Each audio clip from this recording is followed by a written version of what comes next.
What's up, guys? Welcome back to our Full Blast podcast series that we'll be trying to do at least once per month. We'll be talking about pretty much anything nerdy here. So video games, anime, TV shows, movies, tech toys, anything nerdy pretty much goes here. I got some shit I gotta try and read behind you there, so that's why I'll be looking back over there. We're just gonna be more consistent with these going forward. Trying to talk about current events as much as it pertains to our interests. So at the moment, right now, there's not a whole lot of upcoming stuff on my radar that's important to us gaming-wise. So a lot of this episode will be games that have been out for a while. We have a lot to cover, obviously, so let's get to it. But we did a podcast last November, and that never aired. I couldn't edit it in time. I had shit going on. So some of the stuff we'll be talking about today, we had actually talked about in that podcast. I got a list of talking points. This is not everything we're going to be doing in the podcast, but this is some of it. So we're going to quickly touch on the Nintendo Switch OLED, the Steamdeck launch, Metroid Dread, that's important to us, Resident Evil 4 VR, Elden Ring's a big one that I want to talk about. I've been playing some Beat Saber VR, I wanted to mention that. Legend of Zelda Breath of the Wild, GTA San Andreas VR is supposed to be a thing, so I wanted to touch on that. Zelda Breath of the Wild 2, we'll mention that. Dying Light, and then we'll follow up some of that with a retro moment, talking about the Final Fantasy retro games. And then we'll be talking about, as usual, movies and TV shows. So, the Cowboy Bebop live action, Netflix adaptation, The Book of Fett, The Witcher 3 Season 2, Moon Knight, Spiderman No Way Home, and the Doctor Strange Multiverse of Madness movie coming up. And then you got Kenobi, the limited series on Disney+. And then we want to do something called the Royal Rumble of video game platforms. So talking about the Steam platform versus Epic Games versus Xbox versus Nintendo versus PlayStation, like which one you would choose if you could only have one. Which one is the best out of all of the platforms out there? And then we'll finish this whole thing up with talking about the future of DDG and our plans going forward. But there's a lot more we're going to mention than just that stuff. That's just like some of it, really. Couldn't mention all of it in that list of talking points there. But alright, so first we want to just quickly touch on the Nintendo Switch OLED, because this thing, I love it. When it came out, you know, I was all about it. We did that episode, but that never aired, so that was more relevant at the time. But with the Nintendo Switch OLED, at the time, the system was pretty hard to get. Now it's pretty readily accessible. The design and specs on this thing, I love. If you don't play if you're not playing in handheld mode and you're just doing it docked, this thing really isn't all that important to you. But I use it almost every single day. The screen is beautiful and vibrant, and I want to do a proper review of the Switch OLED, make a proper video of it. But you don't have it. You don't have the Switch OLED. I don't really need it. I mean, it's cool for handheld stuff. I don't really do too much handheld gaming. I like to do more, but I don't really go out except for work, and I guess I don't need it. I honestly use it more here than, I mean, I bring it to work and I'll use it at work, but I like to sit on the couch playing in handheld, watching TV, watching TV. A lot of people just use it docked, and I understand, but you know, as a handheld system, and that's what it's really primarily all about, it's awesome. The screen is beautiful, it's nice and big now, much better than the initial, the first one that came out, the original. But again, I'm going to do a proper video on the Switch OLED. We're going to talk about the Steamdeck next. So the Steamdeck had launched, and it got rave reviews across the board for its initial launch. The Steamdeck did. There's some game compatibility issues. It's a very expensive system. There's 3 different models, depending on how much built-in storage that you want. It's a portable computer, essentially, and I probably won't buy it anytime soon. I'm still waiting on an email to purchase it, because I did pre-order it. So I still haven't gotten my email yet. But what about the Steam Deck? Got any interest in that? I mean, kinda. Again, it is a little expensive, and I don't do a ton of handheld gaming. But I mean, this thing is a computer, essentially. Right. Which is, I have a brand new, spanking, amazing computer, and I'm pretty happy with that. But I'm down the road, absolutely into it, because eventually we're gonna go on vacations and stuff. It'd be nice to have something portable, especially like a Steam Deck where we could actually play together, and that could be fun for sure. Like he could bring his laptop or something, I could have the Steam Deck, and we can play together that way, and be in the same room together. So that would be obviously pretty cool. But right now I don't absolutely need it. I'll maybe wait till it drops in price before I touch it. I don't need it either. but it's, the game library on Steam is incredible. Yeah. And we'll talk more about Steam later. So let's get into our talking about games segment. All right. So we're going to kick this one off with Metroid Dread, a game that's been out for a while. Not super relevant now, but again, we had done a video in November when it was more relevant, and we talked about it, and I really want to touch on it because it's an important game to me. The Metroid games are super important to us. So I think the game is fantastic. I still haven't beaten the game yet. I wanted to do a proper video review of the game, but that will likely never happen at this point. I've got all this gameplay footage I recorded for us to do it, but I don't know, maybe. I think the graphics look pretty good. It's a challenging game, to be sure. Difficult to navigate your way around. I sometimes the map just confuses me. The controls can be quite hard to master, I thought, initially. The enemy segments will definitely keep you on your toes and make you feel that sense of dread in the game. And I keep getting stuck when I put the game down, so I keep coming back to it, and I'm lost. I can't figure out where to go, what to do. How do you feel about Metroid Dread? I know how you feel about it, but I mean, Metroid's always been one of those games. Even when you go back to Super Metroid for Super Nintendo, that game is a maze as well, and it actually doesn't hold your hand at all. Trying to find like secret rooms and stuff, you had to like just shoot all over the place. This game's a little bit better at showing you where. I mean, you still gotta shoot at walls, but it'll tell you like what weapon you need to break through the wall. So it's a little bit more user friendly. But I get what he's saying. It's with any Metroid game. You're going to get lost, especially if you put the game down for a week, a month, however long it is, and you come back, you're going to be like, I don't know where I was going, what I was doing.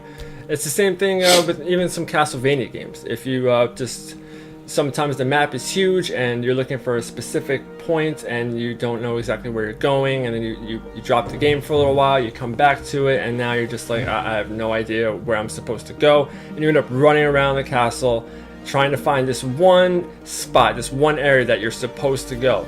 And that can be a little frustrating. But overall, with Metroid Dread, it's a beautiful game, especially for a system that at this point should be dying. It's really not. The Switch is still going strong, but you'd think at this point they would want to upgrade and be a little bit more graphical compared to like the Xbox and the PlayStation 5 and whatnot. You'd think they'd want to upgrade, and but I guess they don't really need to. That occurs to me because when we had done our other podcast that never aired, we had actually talked about if this should have been a Switch Pro. Right, that's right. Yeah, and I kind of feel like it should have been. I mean, an upgraded screen is nice and everything, and I know you love it to death and whatnot, but at this, I mean, the Switch has been out for, I don't even know how many years. It's been a long time since the Switch has been out. You'd think at this point they want to upgrade, but I guess they're doing great that they don't need to upgrade. They're still selling, especially with the new OLED system. They're still selling machines. So plus you have that chip shortage that could have factored into why they didn't do a Switch Pro. That's true. Plus they don't also, another thing that kind of drives me nuts about Nintendo, they don't drop prices for games. Yep. So like if you want to get just like a Mario game, it's $60. It could be the oldest Mario game on the Switch. That game is $60. It's a little ridiculous, but I guess it's working for them. They're making money, so. Yep. But at the same time, you think they're rich, right? Why not just make a new system, branch out and make it backwards compatible so people can still play their old Switch games on it? That's a whole other thing. We're talking about Metroid Dread. Yeah, we're getting on a tangent. Metroid Dread, you can actually do some game-breaking things in there. Oh yeah. I mean that's with any Metroid game. Like speedrunners beat the crap out of Super Metroid for the Super Nintendo. So they did the same thing with the new Metroid, and it's crazy how you can just break games and beat it. The game should take you like 8 to 10 hours, and people can beat it with under an hour. It's kind of nuts. Yeah. But yeah, the game is fantastic for the time. Again, the Switch should be stronger than it is. At this point, there should be a new Switch out, but the way it looks, I think, is still pretty good. I think it looks actually kind of beautiful. Like out of all the Switch games I've played, it's probably one of the more better looking titles. Because Mario's gonna look like Mario, but Metroid kind of needs to look good. Yeah. And I love looking into the backgrounds and stuff and seeing what's back there, and it's great. It's got in-game cutscenes, which maybe you don't like that. I personally don't mind it. I think once again, The game is great. If you haven't played it, I highly recommend it. And yeah, Metroid is great. I can't wait for the next one. Resident Evil 4 VR now. So I'm a big fan of the Oculus Quest 2. I'm a big fan of VR. When we started this channel, I wanted to focus more on VR because I'm so into it. But as far as Resident Evil 4 VR, which has been out for a while and that's not as relevant now either, people still very excited about the game when I go on Facebook groups and stuff like that. It's a great new way to play that game. This is the way I think all Resident Evil games should be done going forward, that there should definitely be a VR option to play any of them, just because I really get immersed that way, and it just really works well for a Resident Evil type game. I still haven't beaten this one either. It's still just an Oculus Quest 2 exclusive. That's the only way you can play it. It's just an amazing experience.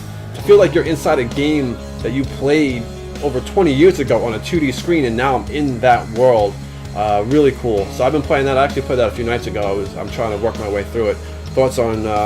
Yeah, Resident Evil 4 in general, like, just a quick little story. When that game first came out, which was like probably a good 15, 18 years ago, I remember where I was working at Best Buy at the time, and I remember just coming home with that game, super excited, and I played all night long.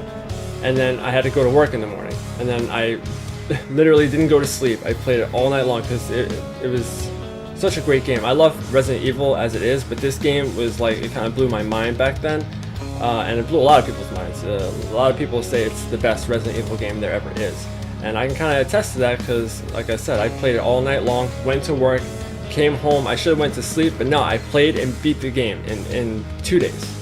So that's how, you know, that game means to me. It means a lot to me. So the fact that it's in VR now, it's pretty incredible. And I haven't played the entire thing yet. Obviously, I'm not huge into VR. Like, I like it, but I still have to get this. What is this thing that you have here? What is that called? It's like a face cover. So right. When there's like this, there was like a foam thing that comes with this. Right. It's like that comes up against your face like that. You can actually get one that's kind of more like, it's like almost like leather. Right. It just makes it more comfortable to wear. Yeah, the foam really irritates my face. I can't play for longer than like a half hour before it drives me nuts. So yeah. I really have to invest in that leather face thing because right now I just can't enjoy VR for longer than. I was talking about this with some people on Discord last night. A friend of mine has the same problem where it bothers his nose, and he has to wear glasses too. Yeah. But yeah, you know, you got to be comfortable when you're gaming. If you're not comfortable, if it's painful or discomforting, then, you know, I mean, this stuff still has a ways to go, you know, technology-wise and comfort-wise and everything like that. But Resident Evil 4, I thought, was really cool. Oh, it's great. And apparently there's a Grand Theft Auto San Andreas VR thing happening. We'll talk about that in a little bit. Elden Ring. So that's a huge one right now, and that's super popular, and that's been out for a little bit, but it's still very relevant. So this is a Dark Souls type game, open world game. Apparently George R.R. Martin has collaborated into this somehow. I don't know. It's a very challenging game. Stunning graphics to me. I mean, the game is beautiful, I think, and I was impressed with it as a Souls game being so good, you know, graphics wise.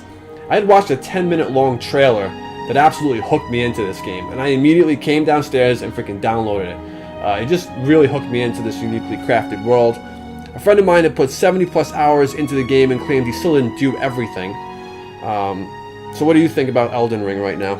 Unfortunately, I haven't played it yet, which, you know, kind of crazy, because I love games like this, open world games where it's got challenging boss battles. We had talked about this in that other podcast. Once again, we made this podcast episode, it never aired. We had brought this up, and you were excited for this game. I was very excited, but I guess it came into my life at just the wrong time where I wasn't like gaming necessarily a lot, but yeah, this game, I've watched people play it. I've, you know, been online watching people play it, and the game looks incredible and looks very challenging. I'm definitely going to play it very soon.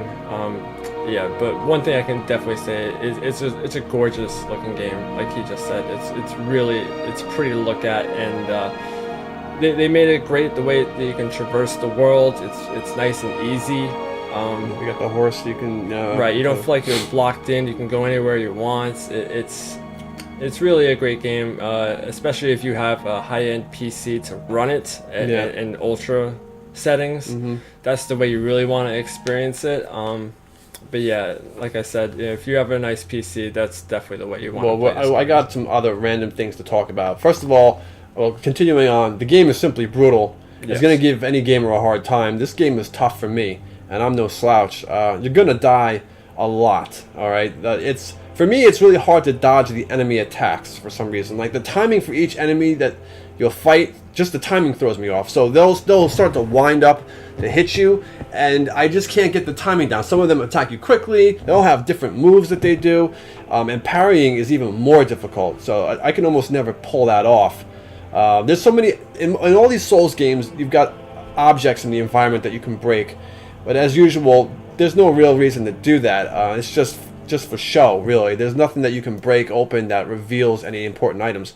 It's usually just in a chest or whatever. It didn't run really well on PCs at launch.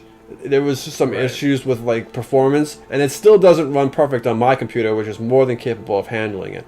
So it just, for whatever reason, like because I have my frames per second counter going, and I'll look at that, but as I'm moving around, it just doesn't feel smooth, and it's still holding at its frames per second. So I don't get what's going on there. They did some patches and stuff, but it doesn't seem to have helped much. The good thing about the game is that if you ever get stuck, there's always something else you can go and do instead. But that doesn't necessarily mean that thing will be any easier. You got a lot of NPCs to talk to. It's a deep world with a lot of lore and things to do. You got some really awesome boss designs and some crazy big enemies to fight in the game. There's some cool dungeon crawling segments, and I really like the game a lot. So that's one that you're gonna have to dive into. Again, I told you about this game. I know so I was all in, and I'm definitely going to play it. The only game I had played was Dark Souls Remastered, and I was in it, I was playing it, but it's hard, and I don't know, I fell out of it. Next one up, we're talking about Beat Saber, which is old as shit, but it's a VR game that I periodically go back to. It's swinging lightsabers around to the rhythm of music, and it's something I feel everybody should experience. I find myself dancing and head bobbing as I smash blocks and crush songs. It's such a satisfying experience that any fan of music or Star Wars or rhythm games should experience. You haven't played Beat Saber? I have not. It's just fun, but don't you have to like download or buy music or something like that? You can buy songs, but it's got songs already when you buy the game. There's plenty of songs to play. Right. But yeah, there's some in-game DLC songs that you can buy and shit like that. But just wanted to mention that because I think Beat Saber VR is a lot of fun. The Legend of Zelda: Breath of the Wild. So it's been 3 years since I think I got this thing, and I still haven't beaten the game because I enjoy it so much. I don't want it to end. I'm taking my time with it. I put it down and pick it back up again, only to find that I appreciate the game more and more each time I play it. This actually may be my #1 favorite RPG of all time. Some people have said Elden Ring should be the new standard in RPGs, but I feel like Breath of the Wild plus Elden Ring, coupled with the multiplayer focus, should be the standard. You haven't played Breath of the Wild. I have not, which shocks me. I know, it's blasphemy, especially since I'm a huge Zelda fan, but I'm more... I like the classic Zelda games, like the top-down, like Legend of Zelda: Link to the Past. Yep. That's really my favorite style of Zelda, but this game kind of... I didn't have a Switch when it came out, and then by the time I finally got a Switch, I've already seen so much gameplay, I kind of felt like I spoiled the experience for myself. So that makes sense. So yeah, that's why I just haven't been running out to get it. I know it's a great game, I know I would enjoy it, but at this point, Breath of the Wild 2 has got to be getting close. I don't know how close it is to being released, but... Well, it just got pushed back. We were going to talk about Breath of the Wild 2, but I guess it makes sense to just mention it here now, that the game has been pushed back again. But it's got to be just more of what Breath of the Wild is, but that I'm excited for. Breath of the Wild, great RPG. I don't play a whole lot of RPGs these days, but that's one that I keep going back to, and I keep getting more and more impressed with just the graphics for this game. It's probably the best looking Switch game that there is, and every time I look at it, I'm like, wow, they really got a lot out of this for...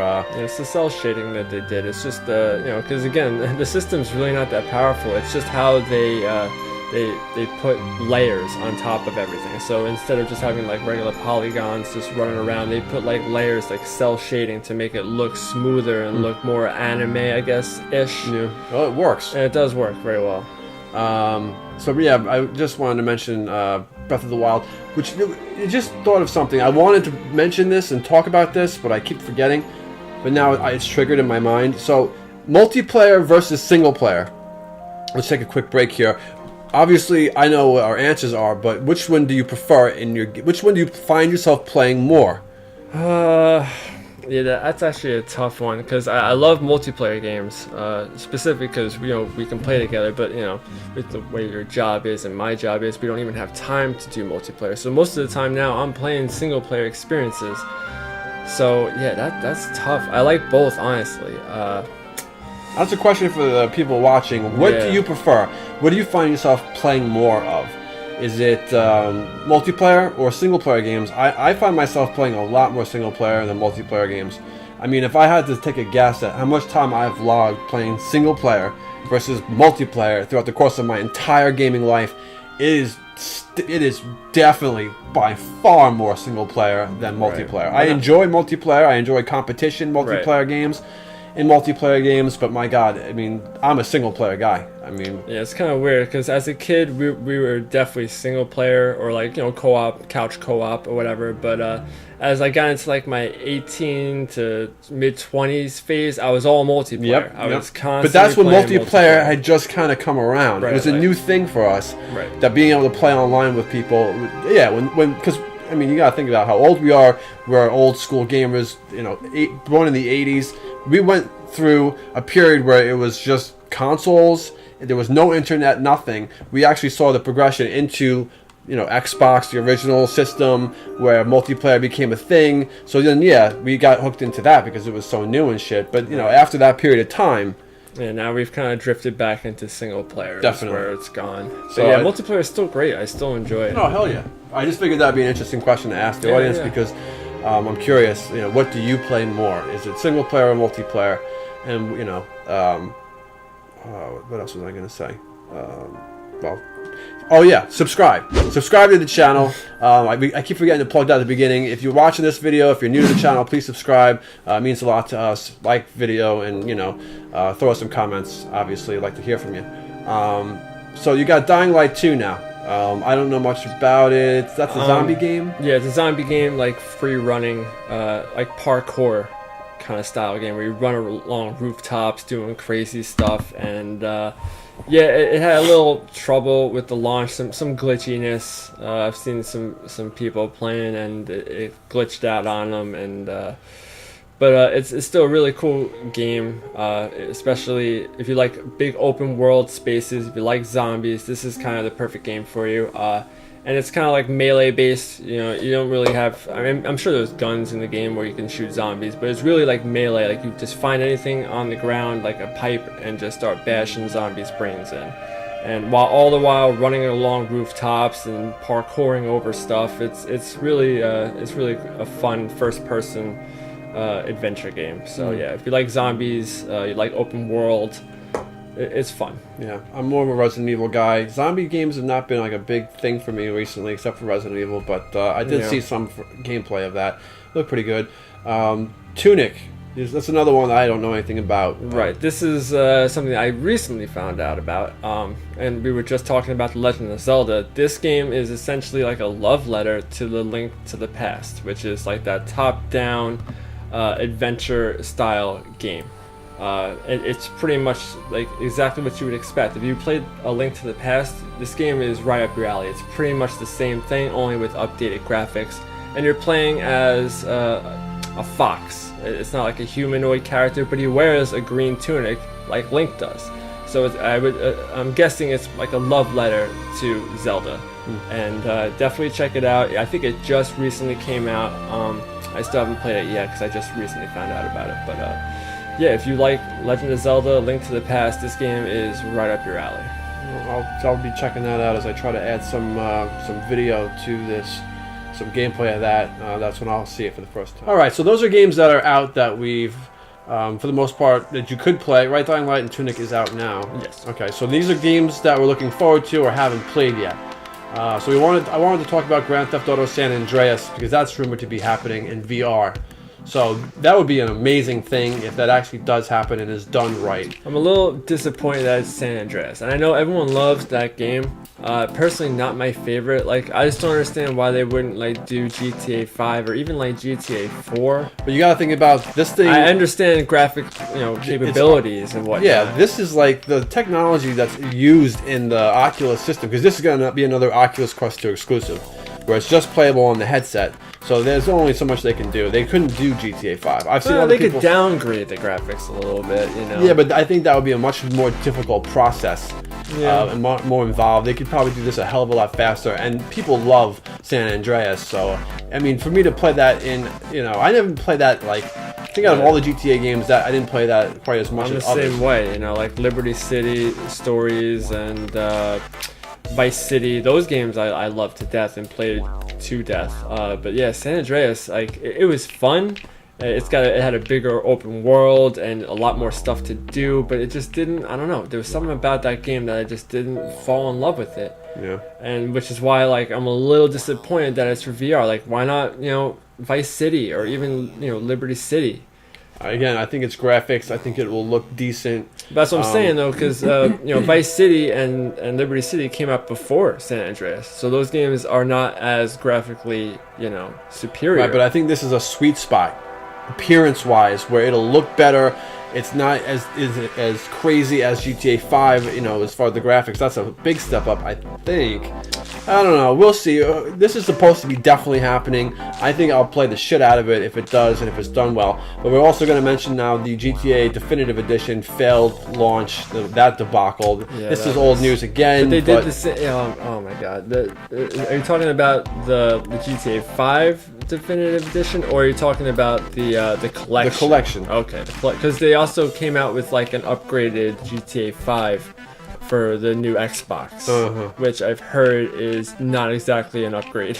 Okay. So I don't know what Rockstar is doing, but first it was this collection that's garbage. It's dog shit. I'd rather play the old games than play these newer games. They look like trash. And now they upgrade GTA 5 for like the millionth time, and it's not even that much of an upgrade. Like, where's GTA 6? Like, it's been like 10 years. Where is that game? Like, just stop working on anything else and put all your power and all your focus into GTA 6. That's what we all want. Yeah, this is a financial thing. this is definitely a greed thing. They've been able to milk that game financially with microtransactions and shark cards. You can spend $100 and only get like 5 or 6 million in-game dollars. Because I was thinking about, I wanted to buy some money because, like, I mean, we could talk about microtransactions. We might say that for a different video. I really wanted to get into that because with PlayStation 5, Gran Turismo, microtransactions that are going on in that game is ridiculous. I didn't want to get that for the Battlefront 2 game as well. That when that first came out, the microtransactions were ridiculous. Yeah, I mean, we come from an era where there's microtransactions wasn't even a thought in people's brain. But microtransactions is fucking shit up royally. But again, going back to GTA, I think a lot of this has to do with financial greed. I do think GTA 6 is starting to move forward in some way. I mean, it's been like 10 years since GTA 5 came out. Like, they've got to be getting close. I'm talking like a year or two max. If I don't see a GTA 6 in a year or two, I'm really going to be disappointed in Rockstar. I keep going back to GTA 5. It's a great game. Don't get me wrong. I was playing it like over my vacation this week, which I'm so I mean, don't get me wrong. It's a fucking great game, and the online they keep adding more and more stuff to it. So like, that I'm all for it, but you can still do that and work on GTA 6. And again, it's just, I know between each GTA that comes out, there's always a few years in between, but this is the longest it's ever been, and it's getting a little ridiculous. Just imagine between GTA 6 and the next one. Right, like I can't even 20 imagine. years. And all I gotta say is GTA 6 better blow our fucking minds, just like GTA 5 did. Because GTA 5, when we first played that, my mind was blown. GTA 5 is still my favorite game. It really is. It's incredible. It still looks great. even though they just did a whole upgrade graphics for the new Xbox that didn't work out very well. But it's still a very pretty looking game, and yeah, it's a big open world, a lot of new cars they keep adding. You can drive the DeLorean, you can fly around in a DeLorean. The Batmobile, yes. You can get in jets, jumbo jets. I mean, you can do anything you want. You can even play golf. They have the Tron bike in there. I mean, yeah, as I made a video on GTA 5 a while back, why it's my favorite game of all time. And even though it's weird because I don't play GTA 5 as much as maybe some other games, and maybe I haven't logged as much time into GTA 5, but for it to be to say it's my favorite game ever made, it really kind of is though when I think about all the games I've played and like just my how impressed I am with it and what it is, just what it is, man. Yeah. Being able to play in this like open world, big city sandbox thing, I think that's still the most impressive thing done in gaming, in my opinion. That's true. That's very true. But anyway, so that's enough of that. Star Trek Resurgence. I think after this, now you're gonna have to take the lead on all this because I don't know Star Trek Resurgence. Right. Well, again, I'm gonna blast through these because these are games that are not out yet. I don't know that much about. I'm just gonna fill you in just in case you don't know about these games. So if you're a Star Trek fan, Star Trek Resurgence is what you should be looking forward to. Let me rephrase that. If you're a Next Generation fan, a Star Trek Next Generation fan, this is a game that you might want to really keep your eye on because that's my Star Trek. Like, people love Kirk and Spock, the old campy TV show or whatever, which I never really watched that much. I like the movies like Wrath of Khan. But some of those movies were also kind of weird, where like Kirk met God and the whales and all that, like little weird stuff, but still enjoyable films, and I like the characters. But when it comes to Star Trek, Next Generation is just the pinnacle of Star Trek. As it is for me as well. Right. So this game feels like that. Like if you're a fan of Next Generation, this game feels and looks exactly like you would expect Next Generation to look. And Star Trek has never been about like shooting people up, and I mean, of course they got ship to ship battles and stuff like that, but really Star Trek is all about like exploring and helping other civilizations and stuff. And so there's a lot of dialogue in this game. The game is kind of like Mass Effect, where you can make choices on what you want to say, which will affect the narrative of the story. Mm-hmm. So yeah, you could be sitting there talking to Spock, which is actually in the game, even though Leonard Nimoy is unfortunately passed away. They did get a voice actor who sounds very similar to Spock, so he's in the game as Ambassador Spock, the older Spock, and you actually talk to him and interact with him, and he wants you to go do this, and you can choose what you want to say, which is great because now it looks like you can change the story. So if you play it over and over again, you could have different things happen. So just like Mass Effect, even though Mass Effect kind of had like a roadmap, but you could kind of branch off, but it always came back to like pretty much right, because there's only so much they can do as right. far as choices and affecting different outcomes. There's only so much you can do with that. This actually just triggered in my mind because you mentioned Next Generation, the Picard show, which we're not going to talk about really in this podcast, but I had watched the first season somewhat because I'm a big fan of Patrick Stewart and Next Generation, and his character, what the fuck is Captain Picard? Right. Apparently that's getting a lot better now, and they're actually bringing back some of the old cast. But Next Generation is my favorite Star Trek as well. I enjoyed Star Trek Voyager, actually. A lot of people didn't like that. I watched it. I just liked the idea of them being launched the other side of the universe right. and having to try and find their way back. Yeah, and Janeway, I liked her. Yeah, I didn't have a problem with Voyager, but I didn't watch a ton of it. And I actually watched more Deep Space Nine. I never really got into Deep Space Nine. Because they had Worf on that show. Yeah, I know. So I liked watching it. The only part of Deep Space Nine I cared about was the first episode where the freaking Enterprise was there. Right. I was like, that's what got me hooked. Yeah. That was it. That's all they had to do. That's all they had to do. I didn't get any further than that. Right. I didn't watch it religiously or anything, but I remember watching a good chunk of Deep Space Nine before I kind of fell off. And then I came back to it, and the series finale is bonkers. It's the craziest thing I've ever seen in my life. But yeah, talking again about Star Trek Resurgence. If you like Next Generation, if you're just a Star Trek fan, definitely check this game out. There's only like a few clips online where it just shows dialogue and what the choices you can make and stuff. So it's cool. I haven't seen any like ship-to-ship battles or on planets using phasers. I haven't seen any action stuff. It's just more dialogue, which is what Star Trek really should be mostly about. Is just exploring and helping other planets and civilizations and stuff. So I'm somewhat looking forward to that. The next game, which is another zombie game, but this is an open world zombie game, like an MMO style, the day before. I have no idea when this game is going to come out. There's still no release date for it, but it just, if I can just say one thing, it's pretty. It looks gorgeous. And I've been looking for a zombie game that's open world where you have to just survive. Like that's it. That's the whole point of the game. Just survive, and obviously, you know, build yourself up, find stuff, and build like your own like base of operations and stuff like that. And I think this game is going to give me everything that I want out of like an open world zombie survival game. So yeah, I don't know when that's coming out. There's not a shit ton of footage of the game yet, but yeah, if you like zombies, if you like MMOs, go check out this game. And here's another one I don't know that much about, but maybe you haven't heard of it. It's Star Wars Eclipse.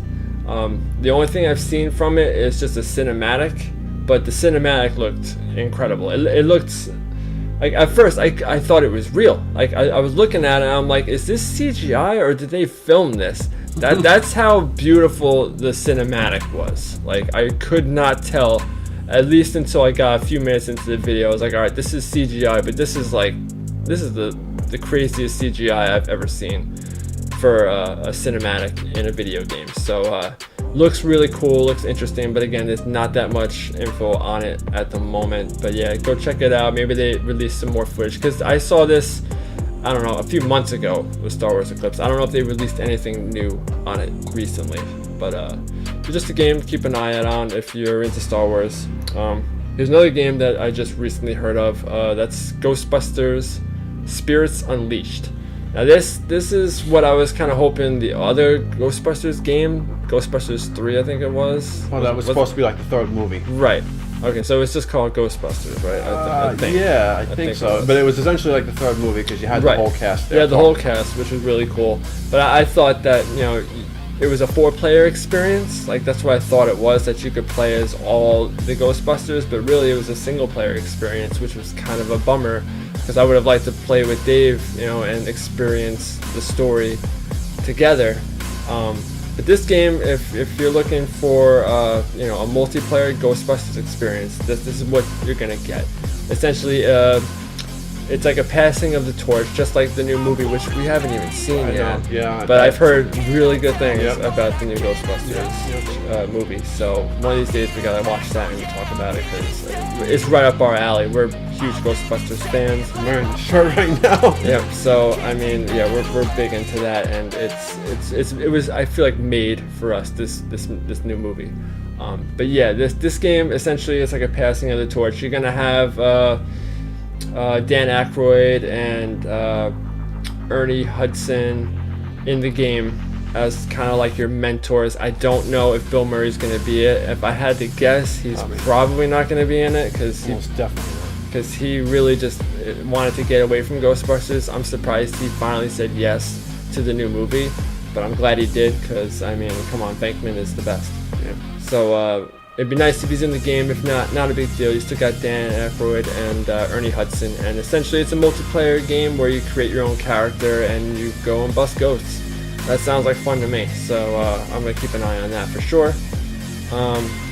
Another game that I don't know that much about. This is just kind of like just telling you guys about cool games that I'm looking forward to. Hyper Light Breaker. I've only seen a cinematic, but the cinematic looked really cool, and it was just like this woman with like a kind of like a lightsaber, but not. It's kind of like a bow staff with like a lightsaber blade on top, and she's just doing like flips and just beating the crap out of, you know, just other enemies. I don't even know if they're robots or whatnot, but it was a really cool cinematic, and really got my you know, my hopes up that this could be a really cool game. Because at the end of the trailer, it shows kind of some gameplay. It's a really quick kind of like teaser trailer, but yeah, just take a look at it, see if you like it. Hyper Light Breaker. Then the next one, which I guess we can talk a little bit about together, is Dragon Ball Breakers, which right now it's kind of not going to be like a full-fledged like $60 game. It's kind of be like a $20 like pick up and play, kind of like Friday the 13th. You know, that online game or whatnot. I've played a lot of. I'm not a big fan of what they've done with it recently now because they changed it. I can't even explain how they changed it. But it used to be where you were running away from Jason, and now there's like multiple Jasons or something. That I don't like. Yeah. Anyway, this one, what we had done in our unaired podcast episode, and at that time I did watch some footage from it, and I don't remember really anything about that game. You try to refresh my memory on this one. Essentially, it's just like Friday the 13th. Only difference is that instead of playing as Jason, you're playing as Cell. And there's every other character is a human just trying to escape. But there's also power-ups that you can get to like transform into like Piccolo and Vegeta. I mean, you won't look like them, but you'll wear like their costume. Mm-hmm. And you can fly around and fight with Cell to kind of keep them at bay while the other players go around collecting Dragon Balls and trying to repair the time machine, because that's the whole idea, is just get in the time machine and get the hell out, while Cell is literally sucking the life out of NPCs as well as human controlled players. The more life blood that he sucks, the more he transforms, because Cell's got multiple forms. Three forms. So he starts in like the larva form, where he's like running around like a little like cockroach, and then you just go around and find like NPCs to suck their blood. Then eventually you turn into like the first form, and then the more people you suck, I guess. He's sucking off people to transform into his perfect self. That's what he does. That's what he does. But yeah, that's pretty much what it is. And eventually you can get up to perfect Cell, and I forget exactly how it works, but you can like use Kamehameha waves to like blow parts of the island away, so that people can't like use that area anymore or collect anything that was in that area. Yeah. It's kind of crazy. And if you're in that area, you're dead. It looks just like a fun pick up and play kind of game. Nothing that you would like spend $60 on. Again, it's going to be like probably like $20 because it's really only just one environment. And you're just trying to survive from Cell, or you are playing as Cell trying to kill the other survivors. So looks like a fun experience. Yeah. And then lastly, we got Cuphead's DLC. Apparently, there's some DLC there for the game. I've played Cuphead on the channel before. There's a Let's Play, I think, or maybe it was a live stream. I did a live stream. I love this game. This game is super popular. It's heralded as one of the best side-scrolling games with the art style that was done for this game. What is it, 60s type art style. Which, quick little side note, did you see the show on Netflix? No, I had no desire to watch it. And I'll be honest, you probably shouldn't. I watched maybe like 3 episodes. I didn't laugh once. Yeah. Like, it looks great. Like, I love the aesthetic, but it just... Yeah, they had an opportunity to do something with that, and I just had a feeling they were going to botch it. And then I heard bad things about it, and I had no desire to watch it. But the graphics of the game. What is the DLC even for? It's a new island. I forget what the name of the island is, but essentially there'll be a new character to play as. It's a female character. I forget her name. Yeah. But essentially just a new island, new boss battles. This thing has cooperative play that we've never freaking done. I know. We should definitely do a video on playing that. I definitely want to do it. That makes sense, actually. I mean, this game was a super challenging side-scrolling game, and that's right up my alley. I love those kind of games.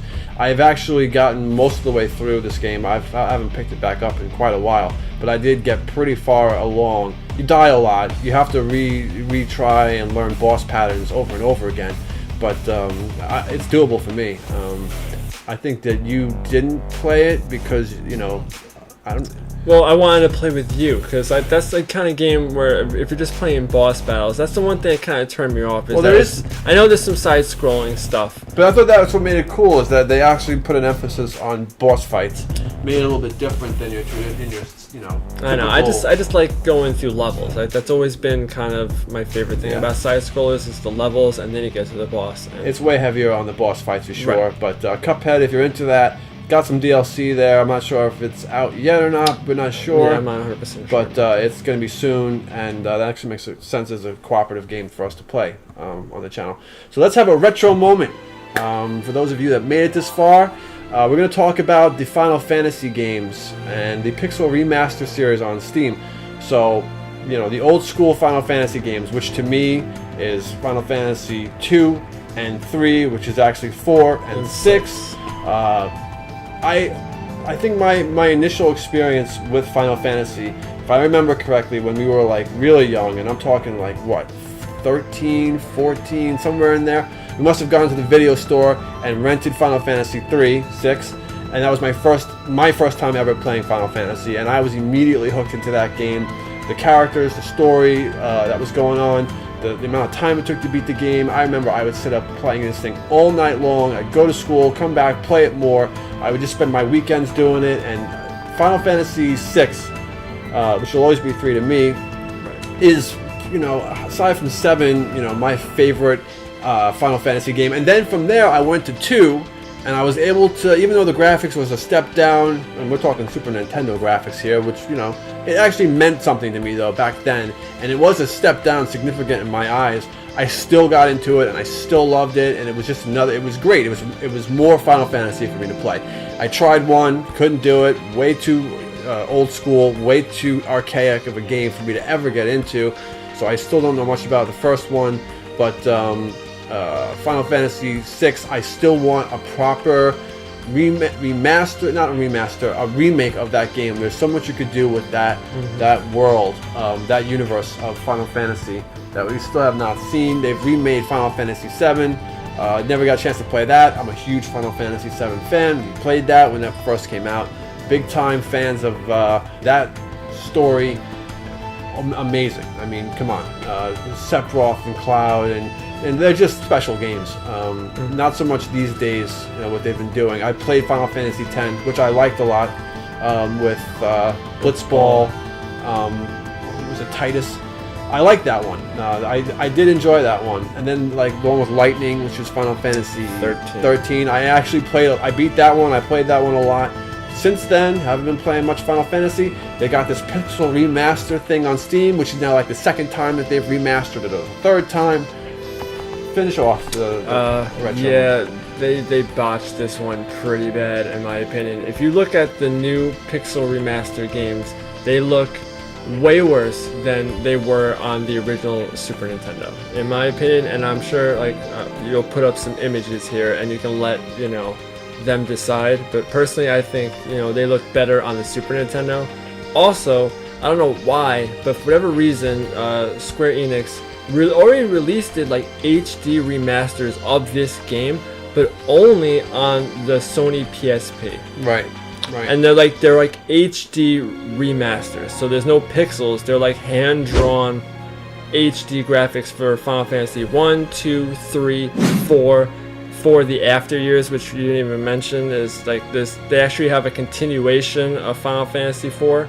Yeah, I do know. I know. Yep, I know what you're talking about. And even Final Fantasy 5, they got. Because I've played on the emulator, PSP emulator. I've played Final Fantasy 4 somewhat. Well, that's a different one. For if you're talking about the 3D one, yeah, that one's for. I mean, they did do it for the PSP, but also for 3DS is where it started. That's where that remaster came from. And they also have a Final Fantasy 3 3D remaster as well. I'm talking about the 2D hand-drawn HD graphics, which looks incredible. They did it for number 1, 2, 3, 4, the after years, and Final Fantasy 5. They did not do it for Final Fantasy 6, which again, it's just like, I guess they figure maybe the game is perfect as it is, and that's why they're not touching it. But it's weird, they'll remake everything else. They remade Final Fantasy 7. They gave it a brand new 3D, crazy HD treatment, but they won't touch Final Fantasy 6. They just won't do it. So I don't understand why that game is like they just won't touch it. They will. I mean, there's no doubt. Like, give us the hand-drawn HD games. Like, make a collection. Why is it just on the PSP? I don't understand it. Like, just give us a collection and upload it to either like Steam instead of this pixel remaster crap. Give us those old games that are already done, and just translate them. That would be good for the Switch. No, that would be good for the Switch. Or That the would make Switch as perfect well. sense to go there. But is that like a Nintendo? Isn't that like a licensing problem now that they can't do that? I don't know. Squaresoft used to be a Nintendo thing, Square Enix, and now it was PlayStation. I don't know if they can. But yeah, I mean, it's got to be a licensing issue. It's getting but ridiculous. why is it just for the PSP and not like a PlayStation 5? Release it on the PlayStation 5 or the PlayStation 4. Like, why is it just on the PSP? Not everybody has that. And it's also kind of a dead system at this point. I actually saw somebody on my Facebook. I'm in all these groups who had just. I wish I could pull it up right now. He just got a PSP and had all the freaking Final Fantasy games, like brand new, I think. And he was all excited about playing them. And it kind of like it hit me like a little bit. Like, man, I wish I had my PSP or the second one. There was another PSP. PSP too, Yeah, and play those games on there. But yeah, that's Crisis Core, Final Fantasy, which is I played the crap out of that game. It's my one complaint is that it was way too short, but that game was really great. I never beat that one, but that was great. You got the City of Final Fantasy. I mean, there's so many Final Fantasy games now. It's insane. But obviously big fans of the old retro ones. I used to play Final Fantasy 6 on my phone and shit. I played that game and beat it easily, like 20-30 times. Easily. It's something I can always go back to, but I would love to see something done with that. You could do a sequel to it. Yeah, make a sequel like they did with the After Years of Final Fantasy 4. Why not? Right, in a modern day, something like that. But that's our retro moment, guys. We'll do more. I want to do a retro episode, purely retro episode, and have a good friend of mine now, Game Frank, on and do some special guests on the show. I think it'd be great to have him on because he loves retro games.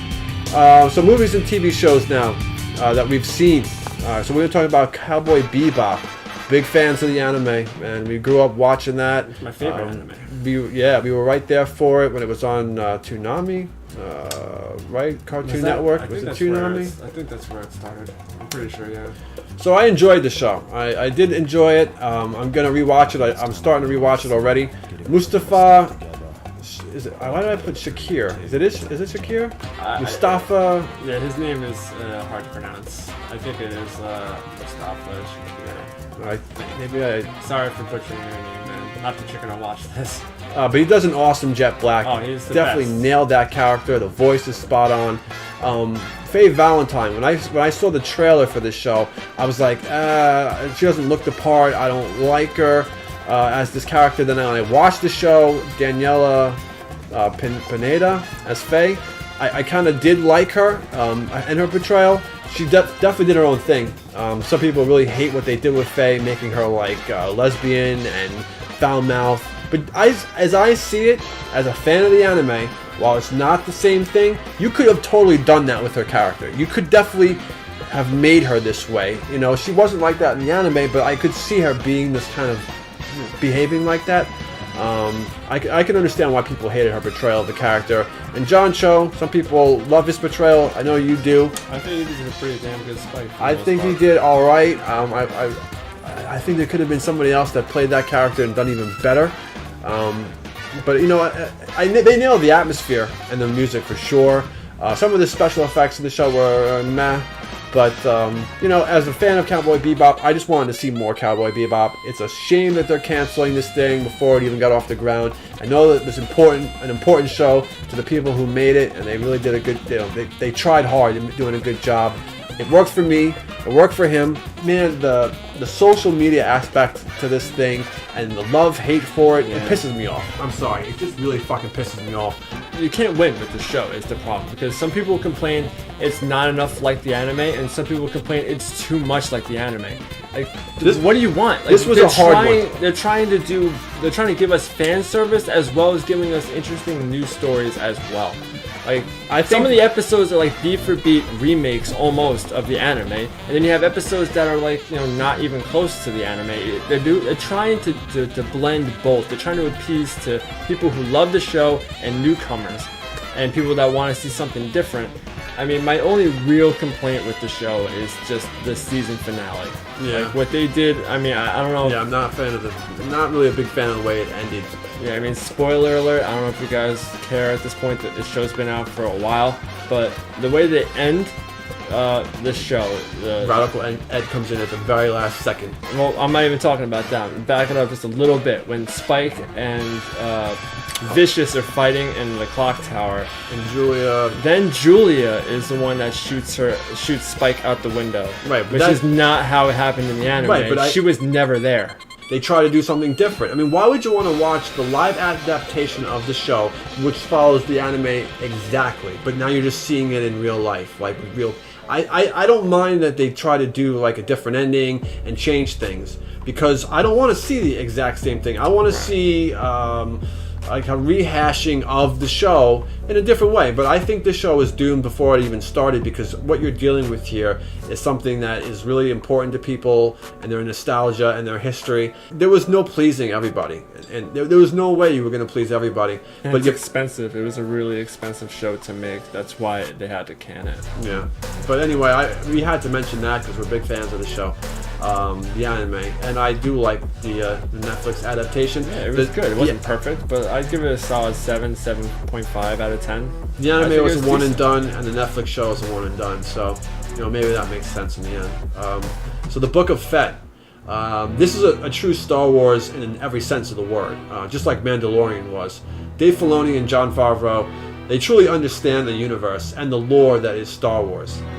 They really should be the only ones allowed to touch this franchise for the rest of its natural life.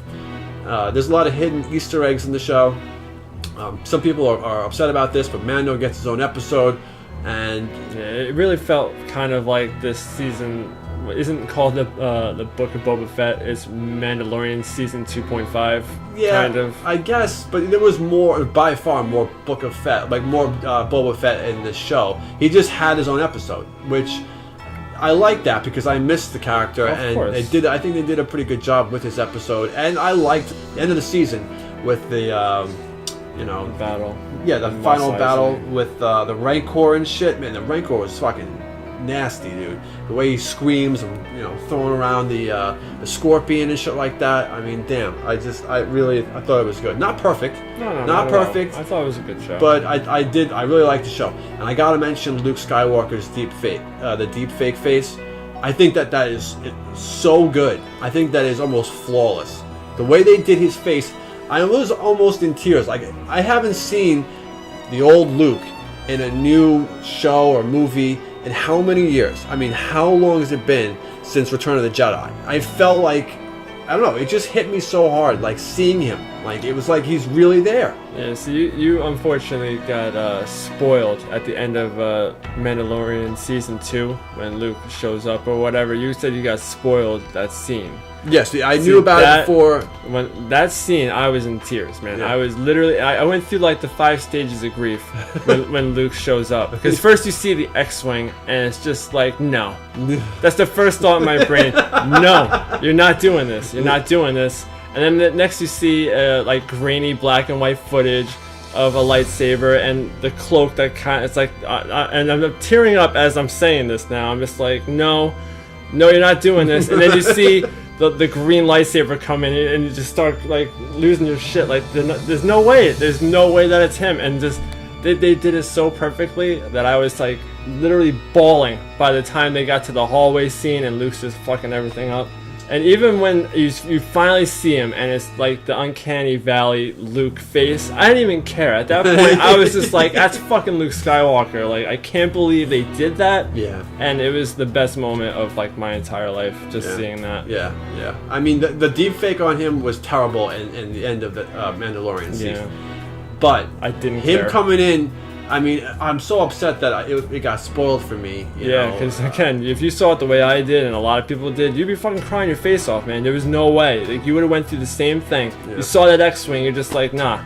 nah, man, I can't be Luke. And then you just see stage by stage, like they knew how to film that shit. They knew exactly how to film it. Because then eventually you see the glove come into frame, and it's just like everything is starting to piece together. This has got to be Luke, but there's no way. And you're kind of like lying to yourself, like, no, like, don't do this to me, you know, Jon Favreau and Dave Filoni. Please don't do this to me. If this is not Luke Skywalker, I'm gonna fucking throw my fist to this goddamn screen. So when they finally gave me the what I wanted, it was just like fucking Niagara Falls, man. Like too much. But that's why I'm saying these guys, they know how to they're do incredible with this. I mean, as true fans of the the old shit, the original stuff. We grew up watching, man. I mean, I didn't know that they were going to do anything more with him. I just didn't expect it in the Book of Fett. So when I saw him, when I knew he was coming, I was like, oh, what's this going to look like now? But just the way they did his face, I felt like it was really him. Like they pulled him out of Return of the Jedi and put him in here. So it was just an incredible experience to see. We spent way too much time on that. Sorry about that. Yeah, but that was we're big Star Wars fans. I mean, of the right Star Wars though. Right. Yeah. Fuck the new movies, man. I will fucking. But even I'm dead, I will say I hate those movies. I'm such a big Star Wars fan. I actually watch them. I can't. I hate them, but I watch them. I mean, we need to do a Star Wars podcast episode because I got a lot to say. I mean, everyone's already said it, but I need to like get it out again. I've got a lot to say about those new movies, man. A lot to say. Yeah, me too. But yeah, that's the Book of Fett, and I'm looking forward to more. Can't wait for another Mandalorian. Witcher season 3, Witcher 3 season 2. Sorry, you didn't see it. I've not. I wasn't like, I'm a fan of The Witcher because of the game. I've played it. I never beat it. But I wasn't like whoa, like from the first season. Like it was cool, and I like Henry Cavill's portrayal of the character. I think he does great. The first season, Second season, I was really starting to get into it. I feel like the production quality has seemed to improve. Beautiful, well-crafted pan-over shots of castles and cities. It felt like Game of Thrones to me. Geralt actually uses his abilities now. He still hasn't used any kind of fire, like he in the game he can like use fire. Like he does it a little bit in the show, but like not like the way I thought he would or should. Ciri's becoming a lot more of a badass, and I was just left wanting more when the season ended. So The Witcher 3 season 2, you gotta check it out. You're missing out on that one. That was good. This is a lot of shows to be watching. So, and I actually completely forgot that was out. So yeah, I'm gonna check that out. Yeah, sure. You'll enjoy that. On to more important matters now. Spider-Man No Way Home. All right.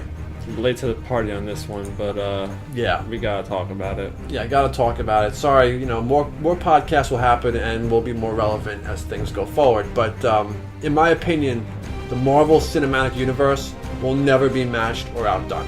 Period. These movies and shows culminate to create something so special and near and dear to me that it's just I can't. Just the overall body of work is just incredible.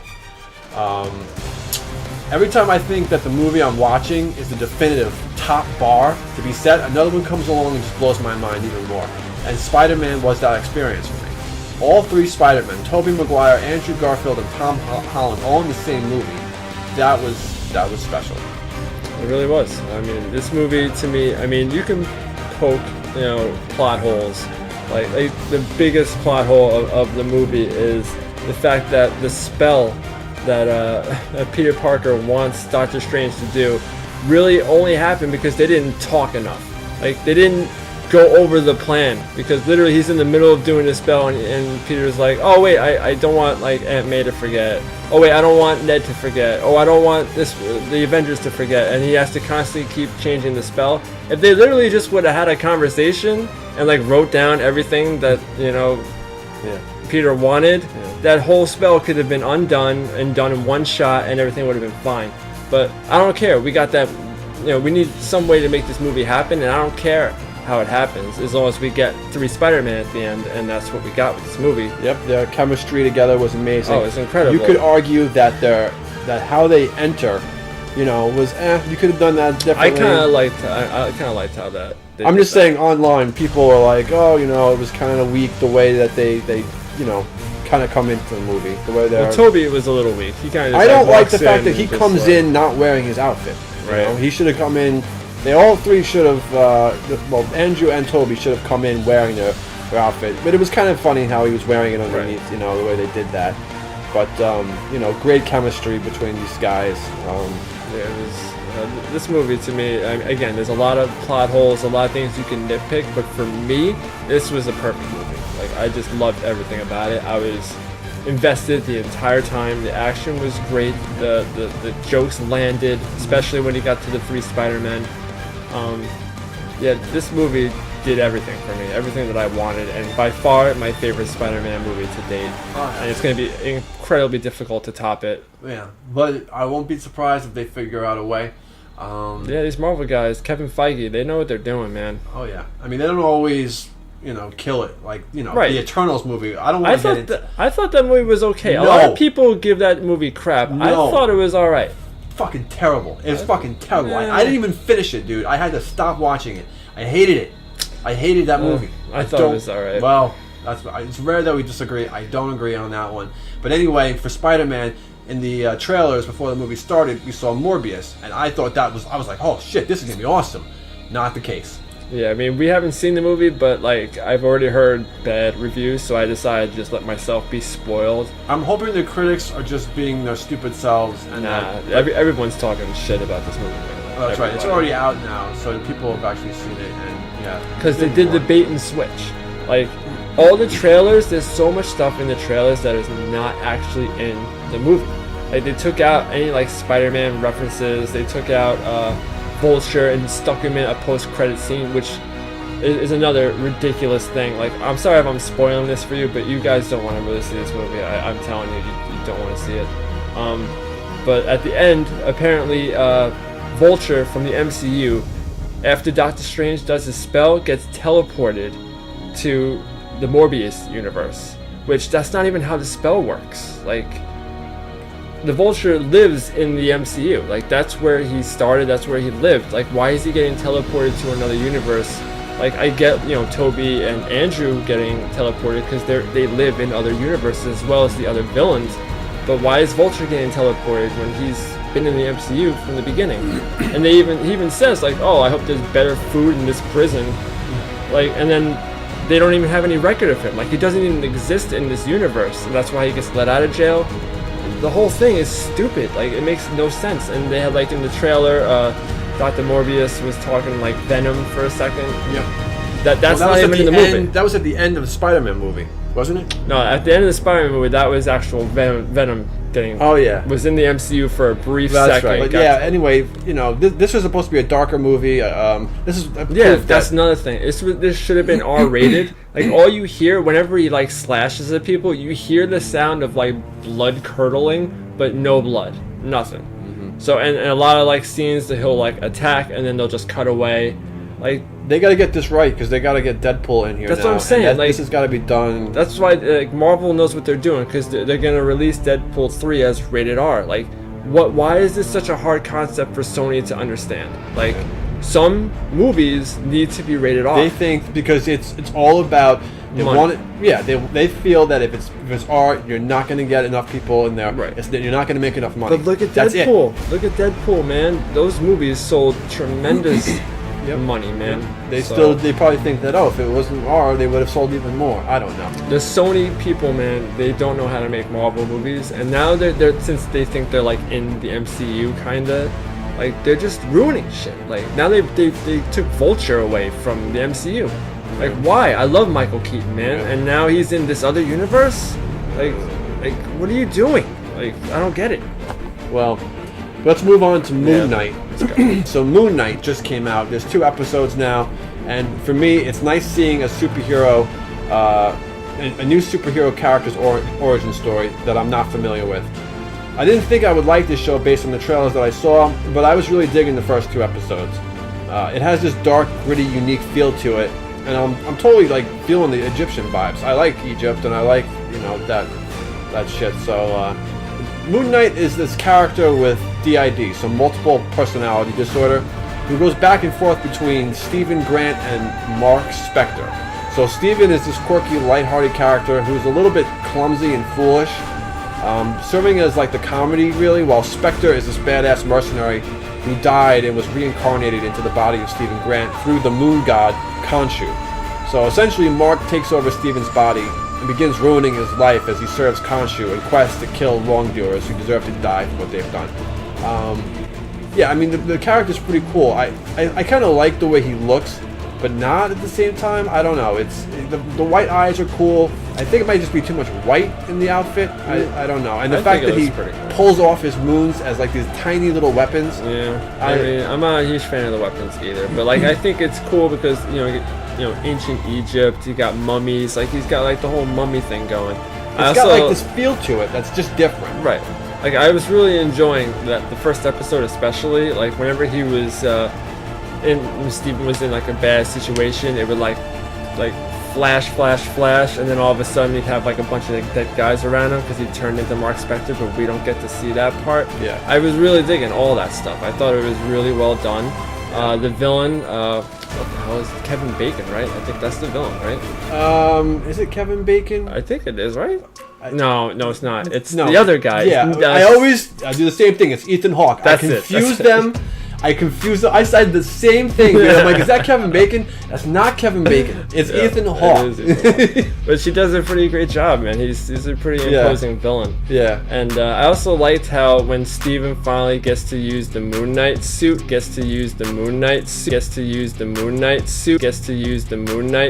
he turns into like a regular actual like suit because he's such a doofus. Yeah. I'm really digging this show. The guy who plays him, I like him as an actor too. I forget his name, but he's really good. Oh, I don't know his name. He did this. When I was in a relationship with Amanda, we used to watch all this like girly shit. Oscar Isaac. He was in like this show called Scenes from a Marriage on HBO. I think that's something that you would never watch. And I thought he did a great job in that. What's his name? Oscar Isaac. Right. Good guy. Good actor. Yeah, he's very good. So now I want to bring up, how do we feel about this one episode at a time stuff? So some people like a show that is slowly delved out, while others want the whole thing right away. Right. And I feel like one episode at a time, especially with this, and Disney does this with everything, one episode at a time with a week in between kind of ruins the flow of the show. I wanted more, and I guess it's what they want, but I just feel like it fucks with the flow of the show. So what do you feel about it? Like, do you like what Netflix does it, where they give you everything, or Disney, where they're giving you like little dribs and drabs of it? I'm kind of indifferent on this one. Like, I like that they give you the whole shebang in one shot. Like Netflix gives you, Cobra Kai, which we'll get into later a little bit. They give it to you all in one shot, but the problem is sometimes I just sit there and binge, and then the next thing I know, it's done and it's gone. It's like out of my life. I just watched it, it's done. I'm not gonna watch it again for quite some time. So it's kind of nice having a slow burn that you have something to look forward to every week. Like, okay, I just watched 40-50 minutes of an episode, and now I'm really invested, and I can't wait till next week for another episode to come, instead of just burning an entire day, watch the whole thing, and then just now it's out of my life forever kind of thing, or at least until I want to watch it again. Yeah. So I'm on both sides. I can see, people, what they, I understand how they feel, but honestly, I can go either way. I'm kind of on that camp right now. What do you guys think? Do you want to see the whole show, have it all there at once, or do you like it dribs and drabs like that? A guy at work that I'm friends with, my friend Claude, he hates getting the whole thing at once and then blasting through it like that. He likes it when it's like this. Slow burn. But if they're going to do slow burns, then they got to be hour shows. I don't know if this was or wasn't. Maybe it was a little bit under an hour. Yeah, I think it's around 40 minutes, 45. I feel like you got to give us, especially with like Mandalorian. Mandalorian was like, what, at first it was like half an hour at a time. I thought they were always an hour. No, wait, you're right. Mandalorian was like, not even close to an hour, and it was like, damn, I gotta wait a whole another week for this little itty bitty. I don't know. Yeah, it gotta be at least an hour. I agree with that. If you're gonna be like strips and drabs of it, episode at a time, week goes by, you gotta do an hour, man, or 50 fucking minutes or something. Movies and TV shows that are not out yet, or we haven't seen yet.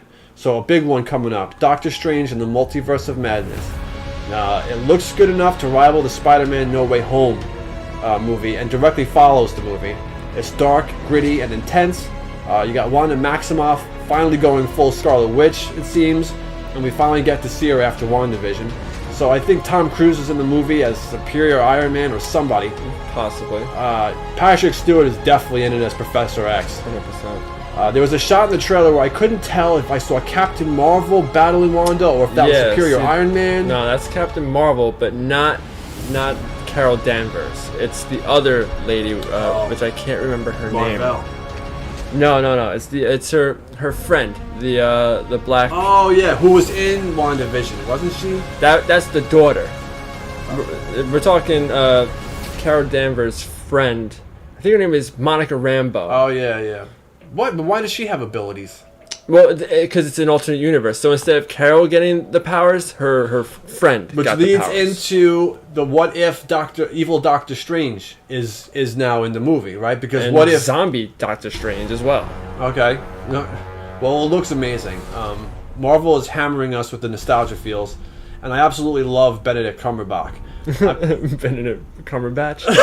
Yeah. Sorry, it's misspelled on my my script back there. I've seen some of the raw footage of him. There's some raw footage of him filming Smaug in the Lord of the Rings films. Yeah, I've seen that. Because I thought he just did like the voice. He actually gets on the floor. Yeah, really good, man. He's a superior actor. I like this guy, and I love Doctor Strange as a character. He's probably one of my favorite of the Marvel heroes. Anything else you want to add on this?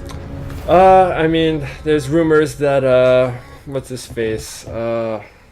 Jim from The Office. What's his name? Oh God, I don't know, but I know who he is.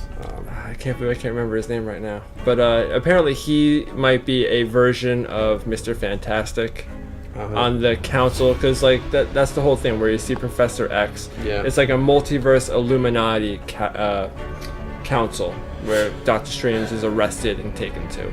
So everybody's from a different universe. So you got Professor X from the Marvel X-Men movies. Then you got Jim from The Office as Mr. Fantastic. I can't remember his name. Like, what the hell? I can't believe. Wait a minute, I've almost got it. No, I don't. What the fuck, I don't have man?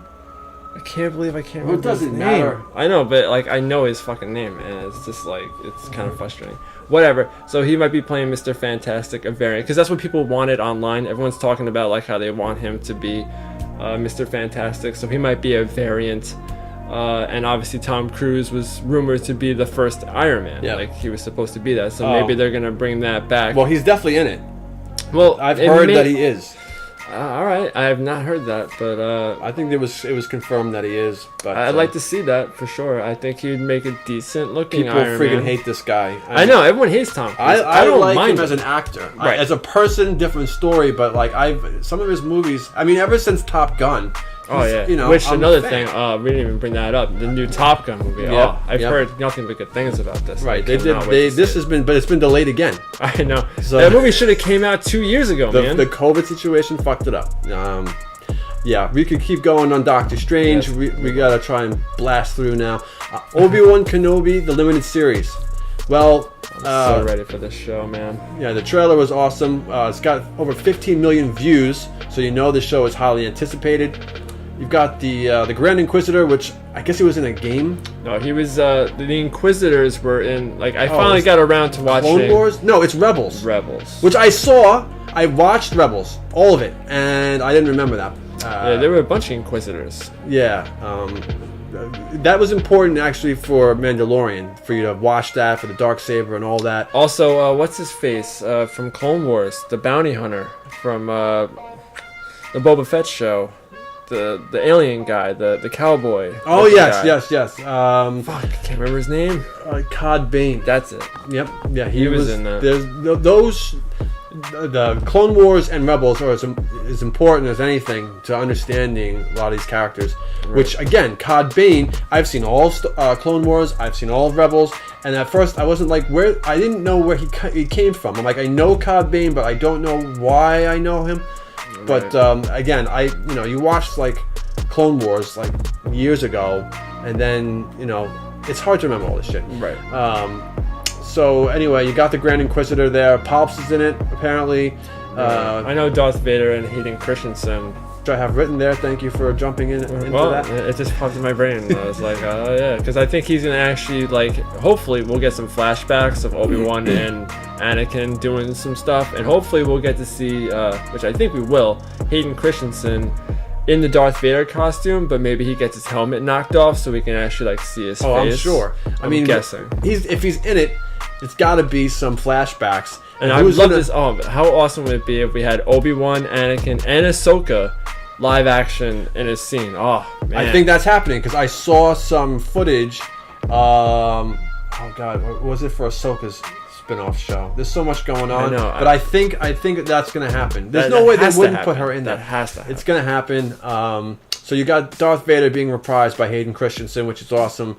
Who's going to do Darth Vader's actual voice, though? Because, James Earl Jones, I just don't think can do it. He's getting old, yeah. Hopefully we'll get to see more of the badass Darth Vader that was shown at the very end of Rogue One. Oh, hell yeah. Unfortunately, this is a limited series, whatever that means, and my guess is that it's just going to be a one-and-done shot. Like 6 episodes or something. Right, and then that'll be it. But, that one's got some Obi-Wan is my favorite Jedi of all time, so I am so in. Ewan McGregor is just the man. Oh, I'm so into that show. He's definitely looking the part these days.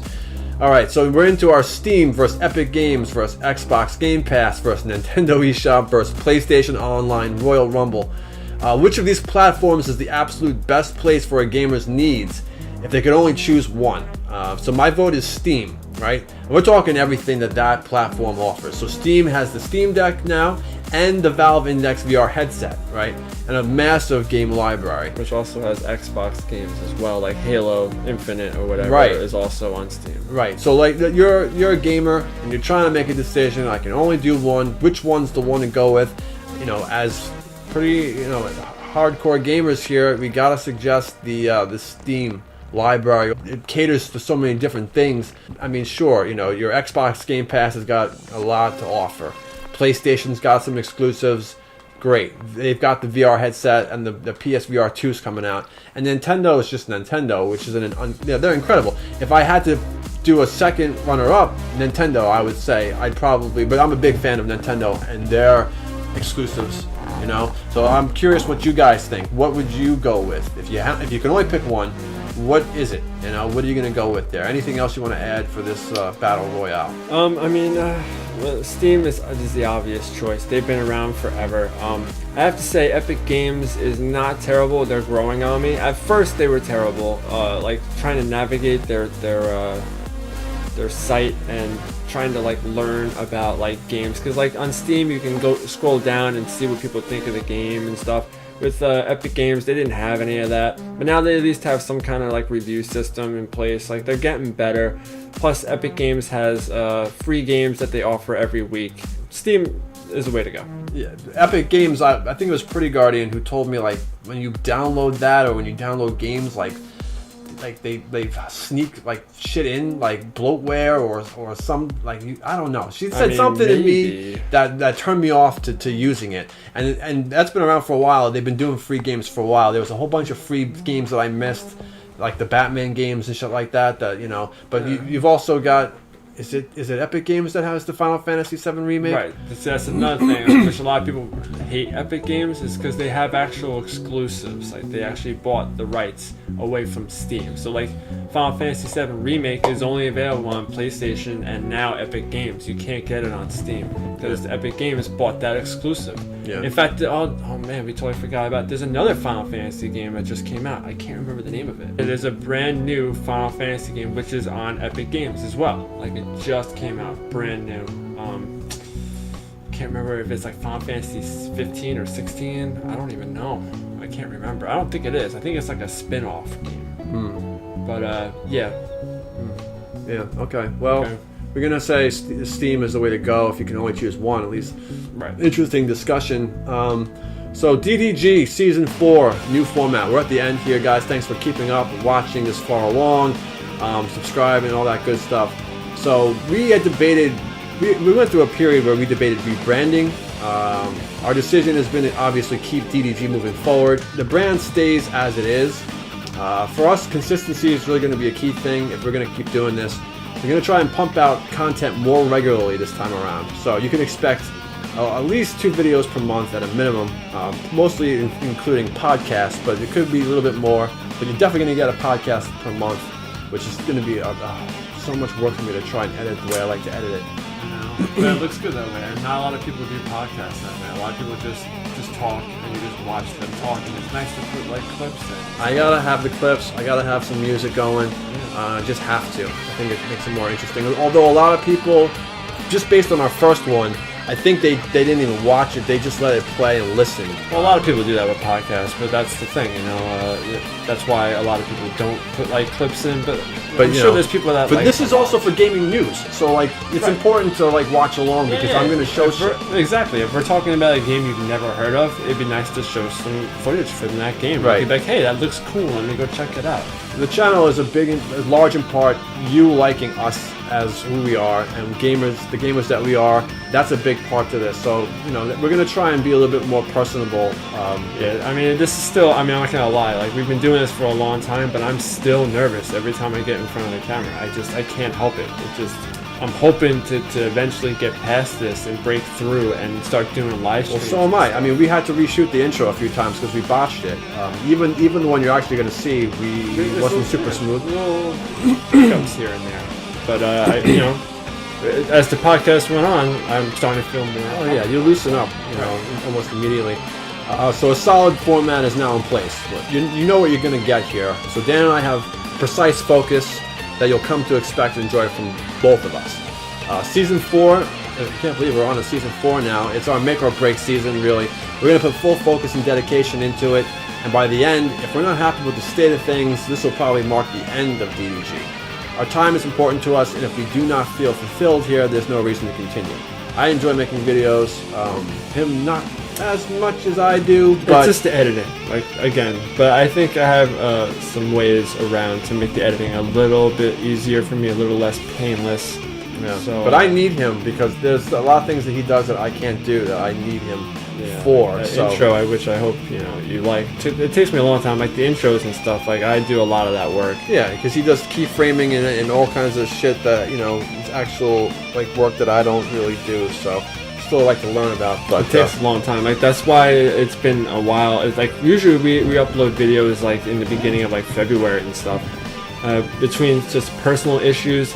Just making like the intro takes so long. Like I have to go like I have to literally make everything from scratch. It's like I don't have anything to like help me. I literally make everything from scratch. All the fonts, all the effects, all the sound effects. I got to do it all myself. So and just you have to be creative. You just have to like 'cause at first you're sitting there and you're thinking like, what do I make? Like how do I want the intro to look? And that could take forever. That could take weeks or months just to come up with an idea. And then once you get it, then you got to execute that idea. And it's a lot of work, man. It's a lot of work. Yeah, as any of our fellow gaming content creators know. But yeah, podcast will be the main attraction for our channel going forward. One per month, regardless of the state of upcoming games we'll try and do. We'll always find something to talk about. We got a lot of ideas in place. So for me, on my end of things, my content, I've already kind of put a video out explaining that, but I'll explain it again. So 3-month intervals featuring the genres of games that I enjoy playing. So I'm starting off with 3 months of fighting games, finally capping it off with my Dead or Alive vs. Tekken main attraction video, which I'll put more time and effort into. I'm nervous on that one because I don't know how I'm going to get that done, but I'll figure it out. Well, after the 3 months of fighting games, we'll do 3 months of my love for RPGs. And after that, it'll be whatever I feel most compelled to play. So the genre of games that we do play, pretty much everything, right? Fighting games, role-playing games, 2D side-scrollers, action-adventure, survival horror, first-person shooters, flying and space sims, racing games, retro games, real-time strategy, and sports games, which we've never done on the channel before, and VR. So pretty much everything, and that makes it 10 times more difficult to get subscribers, get viewers, because we're all over the place. But that's just what we like. So that's what we do. Every 3 months I'll be choosing to focus on one of those categories, and anytime I get some cool gaming tech, if I feel the need to make a video on it, I will. I know I've got some people who are calling for some type of, I'm going to call it buying more bullshit, or some variation of it, where I buy some obscure gaming piece of tech and do a video on how shitty it probably is. It's just like our boy AVGN, who hasn't been doing much stuff lately. A good chunk of our content will be simple and easy to make videos due to time restrictions, with the occasional big project that takes heavy editing and more focus. Adulting life isn't easy, and without a production team in place, this is the only way we can accomplish our goals. So that takes care of me. He's got some things in plan for the channel. What do you got? Right. So the main thing is I'd like to do one video, like a weekly series, is what I'm going to be doing. And I kind of briefly mentioned it before when we were talking about Epic Games, because Epic Games comes out with a free game every week. Sometimes 2 or 3 games will be free. Usually they're older games, but occasionally they release like new games for free. So what my game plan is, since they release them on Thursdays, that's the day that I'm going to play the game. I might even like try to live stream Thursdays. That might be my live stream day, and I'll go on. I will live stream the games, the free game, and on Friday I will upload a video to YouTube. Like I'll take that live stream, I'll cut out all the best parts, or cut out just the gameplay, and do a brief review of the game. And I'm gonna call it Free Game Fridays. So if you watch my video, you can see what game is available for free at that particular time. So, and I'll talk about it, and if you're into it, you can literally go to Epic Games and download it and play it for yourself. So I'll give you like my thoughts on the game, essentially. So it's like a weekly series, Free Game Fridays. The games come out on Thursday, but I'll play it on Thursday and edit it and then upload it on Friday. So it's Free Game Fridays. It makes more sense. Rhymes. I also have some ideas for some more scripted videos talking about like games that are important to me. I'll just give you one example right now. There's a game called Final Fantasy Record Keeper, which is a mobile game that I love to death. This game is like, it just hits all the nostalgia for me because it's done in the style of Final Fantasy VI. Like all the characters from every Final Fantasy game ever are all done in the style of Final Fantasy VI, including the enemies and stuff. And there's tons of spells and tons of leveling up. Even when you reach level 99, you can still keep leveling up and make your character stronger and stronger. There's soul breaks that are these crazy, over-the-top, action-oriented cutscenes of craziness. It's a whole thing, and it's a lot. Anyone that's never played the game would feel daunted just turning on the game because there's so much to know. So I want to kind of make a video series explaining everything that you can do in the game. So, because I would say it's a game that has like microtransactions, but you don't have to spend a dime. Like I've been playing this game now for over like 2 years, and I have not spent any money at all. And you can still level up and gain new abilities. It's slow going in the beginning. It takes you a while, but once you reach to the point that I'm at, it becomes so much easier to get new stuff. And I've got multiple characters over level 99 and stuff. I don't really like mobile games. I don't really play them, but this game, for whatever reason, just hits everything for me. And it's just battling. You just battle monsters. That's really it. In the style of, Final Fantasy games. You get to see like Final Fantasy X, that's a 3D game, but you get to see it in 2D and the monsters in 2D. It's kind of cool, pixelated. I don't know. Anyway, so that's gonna be like my first like scripted series. Is I'm gonna be talking about that game, but I have other ideas for other scripted content as well as Let's Plays because they're easy to do and I like doing them. And there's a fan base for that. I like watching them. I'm not a big Let's Play fan of watching other people's, but I like watching his, the way he does them. I try to make them interesting. I don't just sit there and play. I kind of edit them. I put like little music videos and stuff, or death montages. Loops and montages. I kind of break them up and make them a little interesting. So yeah, I like doing Let's Plays. So that's pretty much it. Let's Plays, some scripted content, and Free Game Fridays every week is my main focus at this point. And I got plenty of free time on my hands now. So I've watched previous videos. I always say I'm going to do this, this, and this, and then nothing ever happens. This time it's different because things are different. Yeah. Well, we'd also like to see you in Discord more often. I know. That's another thing. I just, I'm not a social butterfly, I guess you could say, but I'm trying to do better. Yeah, just stop in there, see what's going on. Maybe there's something being spoken about, talked about that you're interested in. We got some interesting conversations going on there. Might as well plug YGA, our Discord server right now. If you guys just for those of you who are gamers or content creators on YouTube, come and join our YGA Discord server, the YouTube Gamers Alliance, where we help each other making videos and giving advice. We got all kinds of cool events on there. Almost 3,000 members now and growing. So there's a lot of Discord servers out there that do this kind of shit, but ours is the best. Ours has the best community by we're far. very friendly, even though I don't use it that often. I already know. When I did use it, we're all very friendly. We got all our mods are very friendly people, and we're very welcoming to pretty much anybody. Yeah. So that's his contribution. It got mine. I think between the two of us, this season will probably be our best one. I really appreciate you guys watching. We could have gone further. We could probably keep going. We could keep talking about shit, but I think this is going to be almost 2 hours for us on this one. So I'll try to edit it down a little bit, and I'll put in whatever videos I can. I'm not going to be able to pack this thing too crazy. It'll take me a month. Of a clip here. And Yeah. there. It's not that big. I want to try and get this out in a few weeks or whatever. And then, this is, what the hell are we in? April. So then mid-May, hopefully, we'll have another one. And I'll be doing my videos and my fighting games. It's really, most of it's just going to be me playing a fighting game and the battles I have online. But I know there's a lot of people that are not into fighting games. Yeah, but a lot of people do that, man. A lot of people literally just upload themselves fighting online. Yeah, that's well, it. Because it's entertaining. People love watching fighting games. Like, they just love it. Tournaments, just regular Let's Plays, like, your boy Jam Crofts. That's all he does, is he just uploads himself playing or, like, hosting tournaments. Which, that's something maybe we could look into doing. Maybe hosting some like noob tournaments, instead of having top of the line players out there, we'll just get a bunch of people that are okay at the game and we'll have a tournament. Yeah, I mean, just the problem is I'm not known for that. Like, our channel's always going to struggle because we're all over the place. Right, that's channel like Jam Crofts does well because that's all he does, and that's what they know.